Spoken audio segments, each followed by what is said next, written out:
गटारी नाही तर गतहारी अमावस्या. गतहारी म्हणजे मागील वर्षभरात जे काही आपण अन्न सेवन करतोय त्याचा त्याग करायचा आणि नवीन अन्नाची सुरुवात करायची.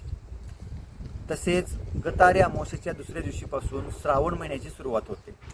श्रावण महिन्याला हिंदू धर्मात विशेष असं महत्त्व दिले जाते. त्यामुळं ह्या महिन्यात भरपूर अशी पूजा अर्चा केली जाते, उपवास केले जातात, विविध सण साजरे केले जातात. वैज्ञानिकदृष्ट्या जर बघायचं झालं तर श्रावण महिना हा दमट वातावरण असतं आणि दमट वातावरणात पचनक्रिया ही मंदावते. त्यामुळं हलकं अन्न सेवन केलेलं कधीही चांगलं. श्रावण महिन्यात पशूंच्या मध्ये किंवा पक्ष्यांच्या मध्ये विविध प्रकारचे जंतू तयार होतात. त्या त्यांच्यामुळं आपल्याला सुद्धा रोगराई पसरू शकते. म्हणून आपण मांसाहार करणे कधीही टाळलेले बरं. म्हणून आपली संस्कृती जपली पाहिजे, आपला हिंदू धर्म जपला पाहिजे. हा जो पूर्वजांनी दिलेला ठेवा आहे हा पुढे चालत राहण्यासाठी जी काही संस्कृती चालत जाईल ती चालत राहावी एवढीच माझी अपेक्षा. धन्यवाद.